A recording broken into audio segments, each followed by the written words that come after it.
হে everyone, আসসালামু আলাইকুম। আপনারা যারা দক্ষিণ কোরিয়াতে স্টুডেন্ট ভিসায় আসবেন, মূলত দক্ষিণ কোরিয়ার ইউনিভার্সিটিগুলো দেখতে কেমন হয়, কতটা চমৎকার, বিশাল বড় আর ধাপে ধাপে কতটা সুন্দর ছড়িয়ে আছে, সেটা এই ভিডিও না দেখলে মুখে বলে এক্সপ্লেন করা সম্ভব না। আমাদের দেশে যেমন ঢাকা ইউনিভার্সিটির নাম করা, ঠিক দক্ষিণ কোরিয়ার প্রত্যেকটা ইউনিভার্সিটি আপনার সেরা নাম করা। আর আজকে আমি আছি দক্ষিণ কোরিয়ার ফুচন সিটিতে, ডেজিন ইউনিভার্সিটি। এখান থেকে প্রায় 3 কিলোমিটার আগে ভার্সিটির গেট দেখেছি। তারপর থেকে কখন থেকে যে হাঁটতেছি, এখন পর্যন্ত ভার্সিটির যে শেষ সীমানা সেটাই খুঁজে পাচ্ছি না। এতটা বিশাল, আর একটা ভার্সিটি কতটা কোলাহল মুক্ত, রাজনীতি নেই, না আছে কোনো ঝামেলা, সবকিছু দেখতে পাবেন। চলেন আরেকটু সামনে যাই। দক্ষিণ কোরিয়াতে মূলত পাহাড় বা পাহাড়ের চূড়ায় যেখানেই একটু জায়গা থাকে আপনার এরকম গাছগাছালি সবসময় রোপণ করে থাকে ওরা, কারণ এর জন্য কিন্তু দক্ষিণ কোরিয়া সবসময় আর্দ্র জলবায়ু, আবহাওয়া ঠান্ডা, মানে সব কিছু আর কি স্বাভাবিকভাবে বিরাজ করে, পরিষ্কার আবহাওয়া।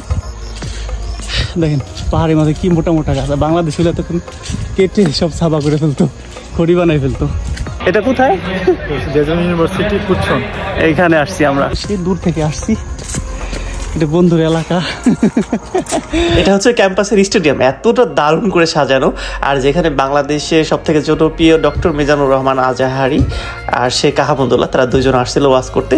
দেখেন কত মানুষ আসছে, কোরিয়ার যত বাঙালি ছিল কাজ করে যে যেখান থেকে এখানে আসছে ঘুরতে। কিন্তু মাঠটা বিশাল বড়, টেনিস খেলতে পারবেন, ফুটবল খেলতে পারবেন, মানে খুব সুন্দর করে সাজানো।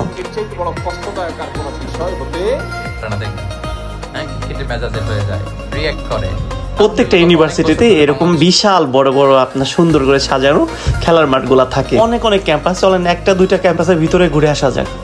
ছাত্রছাত্রীরা আড্ডা দিতে পারে, খাবার দাবার অথবা গল্প করার জন্য খুবই সুন্দর একটা জায়গা। হ্যাঁ, ও আচ্ছা, এটা ভার্সিটি ক্যাম্পাস।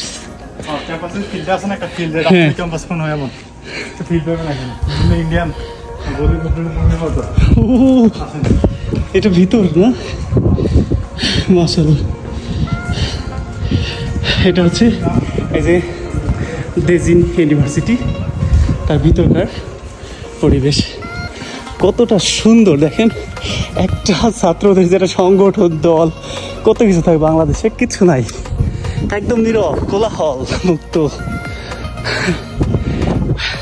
এটা কিন্তু ক্যাম্পাসের একটা শাখা মাত্র, কতগুলা ক্লাসরুম আর কত বড়। যেমন আপনার সায়েন্স, আর্টস, কমার্স, ব্যবসা, মানে হিসাব বিজ্ঞান, এরকম ভাগ ভাগ থাকে না, ঠিক ওই রকম আর কি। এটা একটা ভাগ, ওই সাইডে আরও অনেক আছে, কিন্তু আসলে অনেক কষ্ট হয় পাহাড় বেয়ে বেয়ে ওঠা, যার জন্য আমি একটা ক্যাম্পাস দেখাবো আর সামনে আর একটা আছে, ওইখানে যাব। বড় পাহাড়, দক্ষিণ কোরিয়াতে সব পাহাড় উঠা যায় না, কারণ রিস্ক থাকে। যেগুলো উঠার জন্য পরিবেশ, সেগুলো সিঁড়ি দেওয়া থাকে। এটার উপরে আর্মি ক্যাম্প আছে আর কি। এটা খাবার পানি, এটা দেখেন কি সুন্দর করে পানি পড়তেছে। বাহ, আসলে খাবো না। এটা হচ্ছে পাথর কেটে কেটে তারপর সিঁড়ি বানাইছে। সিঁড়িগুলো দেখেন কত সুন্দর করে বানাইছে, আর পরিষ্কার, না ময়লা আবর্জনা, না সিগারেটের খোসা রয়েছে, মানে ন্যাচারাল ভাবে একটা ভার্সিটি যে কত দারুণ করে সাজানো। এই কোরিয়ার ডেজিন ইউনিভার্সিটি তার একটা উদাহরণস্বরূপ। এখানকার ছাত্রছাত্রীরা উন্মুক্ত পরিবেশে আপনার পরিষ্কার আবহাওয়া, অক্সিজেনে বেড়ে উঠতে পারবে, স্বাস্থ্যের দিক থেকে তারা সুস্থ এবং সবল থাকবে। চলেন সামনের আর একটু ন্যাচারাল পরিবেশ দেখায়। ফুল ইয়ে থাকে, ফুলে ভরে থাকে একবারে।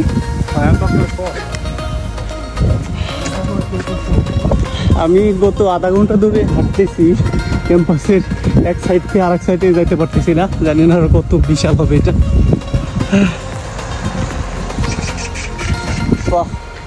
সার, হ্যাঁ, ও নিচ থেকে উঠতে উঠতে একদম টপে উঠে দেখি আপনার বিশাল বড় একটা ষাঁড়ের ভাস্কর্য দেওয়া।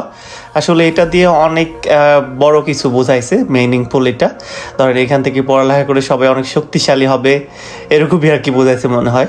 তো যাই হোক, আমি অত জানি না এটা দেওয়ার কারণটা কি। সবুজ গাছপালা, ঘাস দিয়ে পুরো ক্যাম্পাসটা একদম ঘেরা। আমার পিছে যে বড় বড় ভবন দেখতেছেন, এগুলো প্রশাসনিক ভবন এবং একটা ক্যাম্পাস আছে।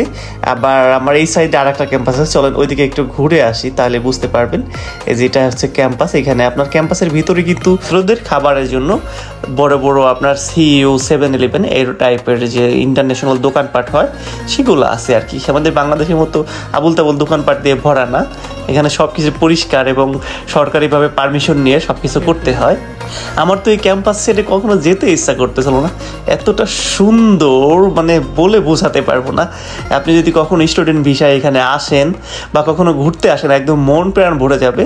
আর আপনি ঘুরতে আসলে কিন্তু আপনাকে বাধা দিবে না, এটা সবার জন্য উন্মুক্ত, যেহেতু এটা বিশ্ববিদ্যালয়গুলো সবসময় ইউনিক হয় যে এখানে শিখার মতো অনেক কিছু আছে। দেখেন কত বড় বড় বিশাল রাস্তা, গাড়ি নিয়ে যে যেভাবে হোক আসতে পারবে। আর আপনার সবার জন্য উন্মুক্ত, আপনি চাইলে একসময় ঘুরে যেতে পারেন বন্ধের দিনে। খুবই সুন্দর, যেমন আপনার দৃশ্য, সিনারি, বড় বড় পাহাড়, গাছপালা সবকিছু মিলে আপনার মন প্রাণ একদম ভরে যাবে। এই আশেপাশে যেগুলো দেখাইতেছি প্রত্যেকটা কিন্তু আপনার ক্যাম্পাস, ওটা আপনার সায়েন্সের, আর্টসের, কমার্সের, মানে এখানকার পড়ালেখা অন্যরকম, তো ওইভাবেই আর কি ইঞ্জিনিয়ারিং হতে পারে। আমাদের এখান থেকে কিন্তু অনেক কিছু শেখার আছে। একটা জাতীয় বিশ্ববিদ্যালয় ঠিক এমনই হওয়া উচিত, কোলাহল মুক্ত এবং অনেক পরিষ্কার পরিচ্ছন্ন, যেখান থেকে ছাত্রছাত্রীরা শিখতে পারবে, সুস্থ সবলভাবে বাঁচতে পারবে, পরবর্তীতে যেন একটা জাতীয় বিশ্ববিদ্যালয়ের আন্ডারে পড়ালেখা করে মানুষের মতো মানুষ হতে পারে, দেশ গড়ার কারিগর হিসেবে নিজেকে প্রস্তুত করতে পারে। আমাদের দেশের স্টুডেন্টদের অনেক কিছু পরিবর্তন করতে হবে, না হলে এইভাবে চললে ধ্বংস হয়ে যাবে একদিন পুরো দেশটাই। তো যাই হোক, ফাইনালি অনেক অনেক মজা করছিলাম, আর ভিডিওটা বড় করতে চাচ্ছি না। আপনারা সময় পেলে একদিন এখান থেকে ঘুরে যাবেন। সবাই ভালো থাকবেন, সুস্থ থাকবেন, আল্লাহ হাফেজ।